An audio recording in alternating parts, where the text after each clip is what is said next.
Старыя марскія ваўкі часта наведвалі майго дзеда і расказвалі яму дзіўныя і захапляльныя гісторыі, якія ён у сваю чаргу расказваў майму бацьку, а бацька мне у доўгія восеньскія вечары, калі з усходу жудасна скуголіў вецер. А я чытаў нават больш пра гэтае і шмат пра якія іншыя рэчы ў кнігах, якія людзі давалі мне, калі я быў малады і поўны мар.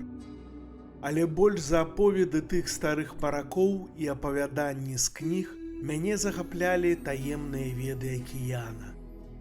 Сіні, зялёны, шэры, белы ці чорны, гладкі, крыху хвалісты ці ўзгорысты.